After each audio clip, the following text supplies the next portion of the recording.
बिहार से एक पुत्र एक बेटा का प्रश्न है।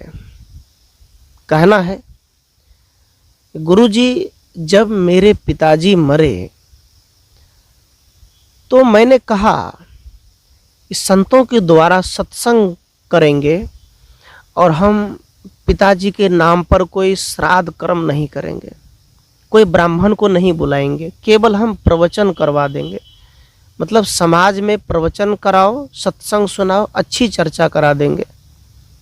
हम अपने पिताजी के मरने पर ना हम पिंडदान करेंगे, ना श्राद्ध करेंगे, ऐसा कुछ नहीं करेंगे। उस लड़के ने कहा, मैं तो जानता हूं पिंड का मतलब शरीर होता है, दान क्या करेंगे, जिंदा में जो करेंगे वही होगा, मरने के बाद क्या दान करेंगे, कुछ नहीं होगा। तो उनका एक प्रश्न है कि जब पिताजी मर गए,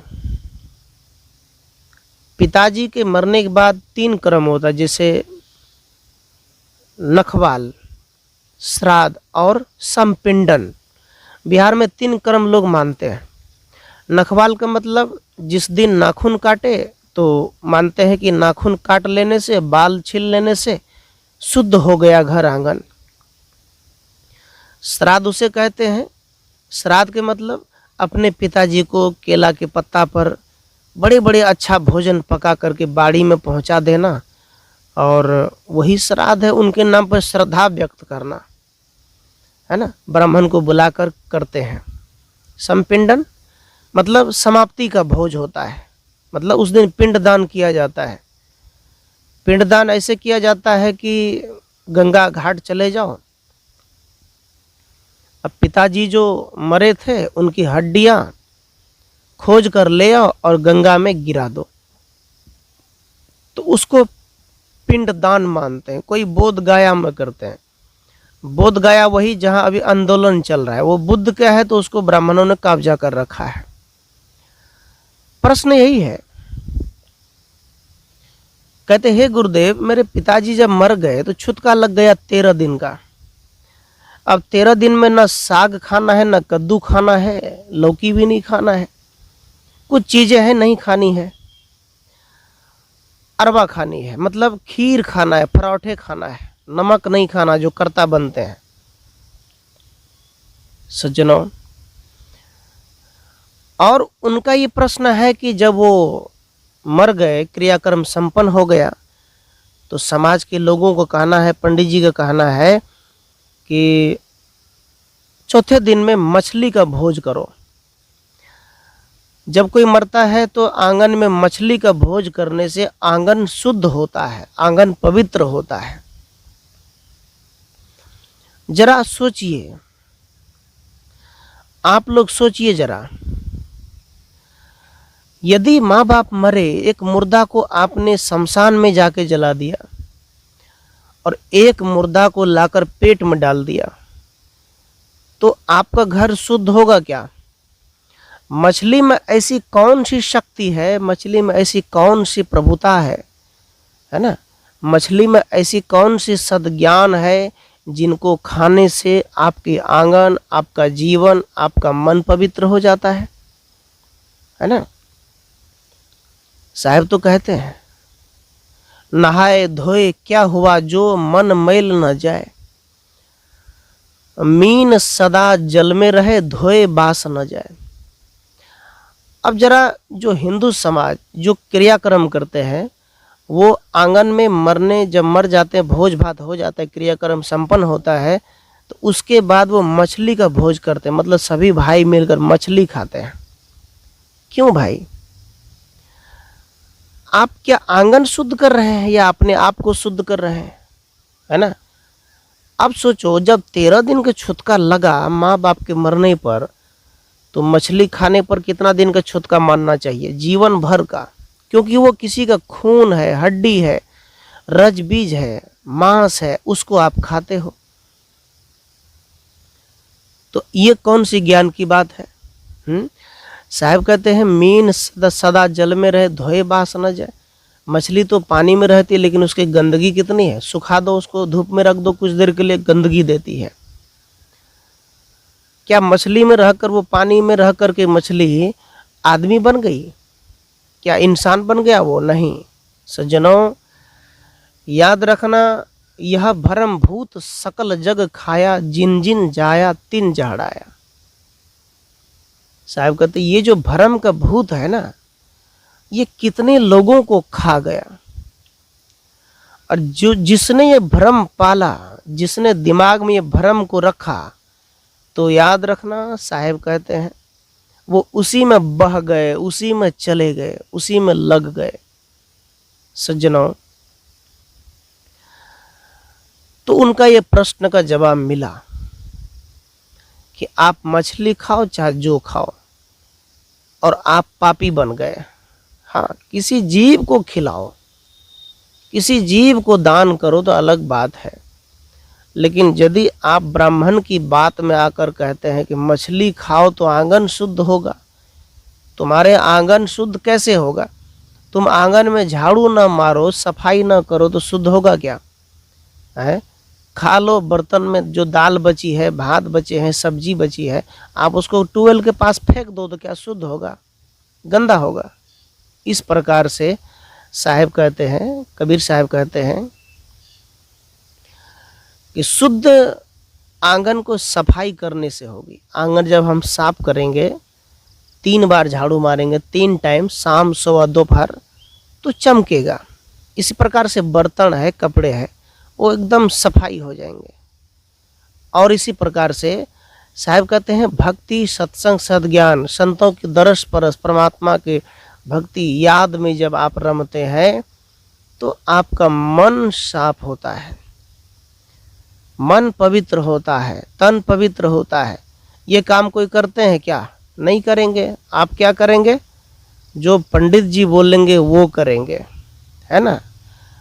वो शुद्ध करने आते हैं, अब खुद वो कितने बकरे के गले काट कर खा गए, है ना। वो शुद्ध क्या करेगा?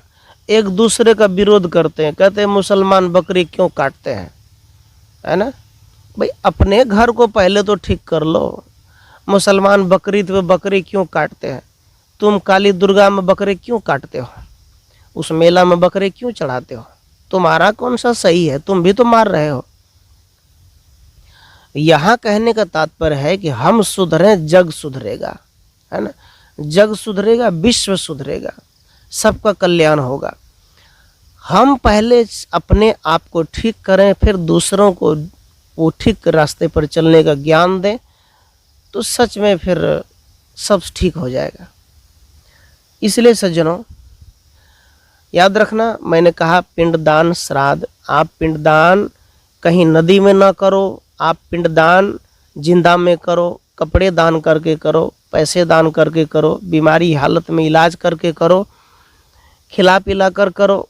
शरीर मतलब पिंड होता है, शरीर तो पिंड है, और शरीर की सेवा करो, जहाँ तक हो सके सबकी सेवा करो। आप यदि ज़्यादा अमीर हैं तो करो। साहब कहते बड़े बड़ाई ना कर, बड़े न बोली बोल, रही मन हीरा कब कहे लाख टका का मोल। कहते अपनी बड़ाई मत कर, तुम्हारी बड़ाई तब है जब तुम्हारे में मनुष्यता आ जाए। साहब कहते हैं रही मन हीरा कब कहे लाख टका का मोल। हीरा और चांदी सोने कब कहते हैं कि मेरी लाख रुपया कीमत है? उनकी कीमत स्वतः उतनी है। कोई भी आदमी कहे कि मेरी इतनी कीमत है, डंके की चोट मारकर दुनिया में प्रचार करे मैं इतना बढ़िया हूँ, तुम ये मत करो। साहब कहते हैं कि बस अच्छे बन जाओ, समाज को खुद दिखने लग जाएगा। हम अच्छा है ये लोग कहें, ये ठीक बात नहीं है। एक बार की बात,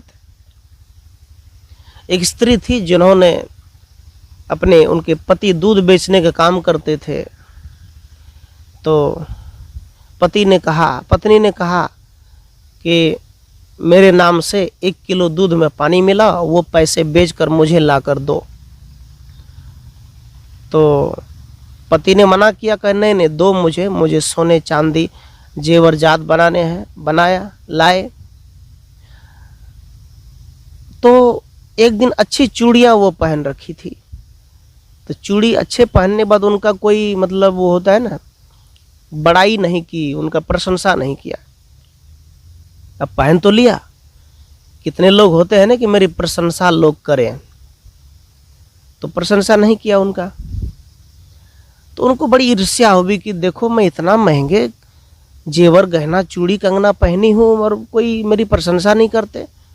तो गुस्से में आकर के घर में आग लगा दी। लोग दौड़े, बाल्टी में पानी लेकर आए, पानी मारे गाँव में। तो उसी में हाथ हिला हिला के कहती थी यहाँ पानी डालो वहाँ पानी डालो। उसकी चूड़ी खनक रही थी।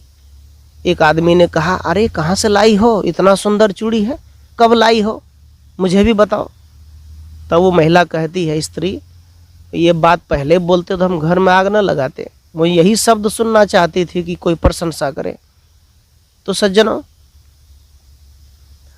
इस प्रकार से लोग जलते हैं, मुझे अच्छा कहे। अच्छा कहवाना नहीं है, अच्छा बनना है ना।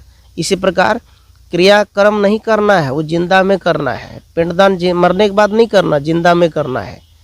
तो प्रश्नों का उत्तर यही है कि आप सब जगें, आप सब आगे बढ़ें। आपके मन में ये भी होगा कि जब ब्राह्मण को ना बुलाए, क्रियाक्रम ना कराए, तो फिर करें कि आत्मा भटकेंगे। सज्जनों, आत्मा भटकते नहीं है। आप यदि जिंदा में भटक रहे हैं तो मरने के बाद भी आप भटकेंगे। आपको क्या लगता है, आप जिंदा में पूरी जीवन भर गलत करो, मरने के बाद आप वैकुंठ जाना चाहते हो, स्वर्ग धाम में जाना चाहते हो, और पंडित जी के द्वारा? कभी संभव नहीं होगा। यहाँ कहते जिंदा में जो भटका वो जीवन भर भटकेगा, मरने के बाद भी कई जन्म भटकेंगे। और जिंदा में जो रुक गया, जिंदा में जो समझ गया, मन को शांत कर लिया, अपने आप को शांत कर लिया, साहब कहते वो सब दिन शांत रहेगा, मरेगा तो भी मुक्ति है, स्वर्ग है। तो तुम ये चिंता मत करो कि मरने के बाद हमारी मुक्ति होगी कि नहीं होगी। अभी ठीक हो जाओ, आगे भी ठीक रहेगा, मरने के बाद भी ठीक रहेगा। अभी ठीक नहीं रहोगे तो मरने के बाद भी ठीक नहीं रहेगा। तो यही सारी बातें हैं समाज में, जो लोग समझते नहीं है, है ना। लोग कबीर साहब की विचारों से ज़्यादा दूर भागना चाहता है। वो चाहते हैं कि देखो मुझे खैनी न छोड़ना पड़े, बीड़ी न छोड़ना पड़े, सिगरेट न छोड़ना पड़े, दारू न छोड़ना पड़े, गांजा न छोड़नी पड़े, बस मुझे कोई ऐसा गुरु मिल जाए जो मेरी गलती को न टोके, पूजा कर दे, वो चला जाए। क्या होगा, कोई आएगा पूजा कर देगा चला जाएगा तो तुमको शांति मिल जाएगी, है ना। पूजा करने से, पूजा मतलब संत जाते हैं, प्रवचन करते, तुम सुनते हो, वो बोलते तुम सुनते हो, अब वैसा तुम करो, बस हो गया पूजा। मतलब पूजा का मतलब है कर्म अच्छा हो जाए, कर्म तन मन वचन पवित्र हो जाए, अपना आप निर्मल हो जाए, ये सबसे बड़ी पूजा है। और इस पूजा से लोग दूर भागते हैं, है ना। कबीर साहेब, भगवान गौतम बुद्ध, रविदास, नानक, महावीर स्वामी, जैन संत, इतना बढ़िया बढ़िया रहस्यमय साधना बताए हैं, सरल साधना। कर्म करो, चलते रहो, है ना, सद्भक्ति करो, संत गुरुजनों के सानिध्य में रहो। ये कम बड़ी पूजा है क्या? हम चाहते हैं कहीं दूर जा कर के पूजा करें, है ना। एक जगह गया, वहाँ महिलाएं लोग वो नदी से पत्थर निकाल निकाल के सिंदूर क्या क्या टीका चंदन लगाए, अगरबत्ती जलाए, इसके अगल बगल इतने गंदगी, है ना। वो कहे भोला बाबा है ना। साहब तो कहते भोला बाबा है, भोले मन सबज के लाद लधनिया, थोड़ा लाद अधिक मत लाद, टूट जाए गर्दनिया। भोला तुम बन जाओ, सरल हो जाओ, सरल आदमी भोले होते हैं, है ना। तो भोला बाबा कहीं बाहर उखड़ा नहीं है। बाबा मतलब संत गुरुजन, वो समाज में हैं और समाज में भ्रमण कर रहे हैं। संतों लोग समाज में जाकर उपदेश देते हैं, लोगों को समझाते हैं, ये है। तो इन बातों को लोग ज़्यादा समझते नहीं, करते नहीं, मानते नहीं, चलते नहीं, और निकल पड़ते हैं एक ऐसे शक्ति तलाश में जो तुरंत हमें शक्ति दे दे। कौन देगा भाई? कोई नहीं दे सकता। इसीलिए प्यारे बंधुओं, मैं आप सबसे यही कहना चाहूँगा, इस दुनिया में जो भी कुछ हो रहा है ना, आपके कर्म पर हो रहा है ना। तो मेरा जिसका ये प्रश्न था कि जब कोई मरता है तो उस आंगन में मछली भात खाते हैं, उसको बोलते माछ मरवा, उससे आंगन शुद्ध होता है। ऐसी बात नहीं है। एक मुर्दा बाहर गया, माँ बाप जो मर गए, एक मुर्दा तुम पेट में डालते हो, इससे तुम्हारी शुद्धि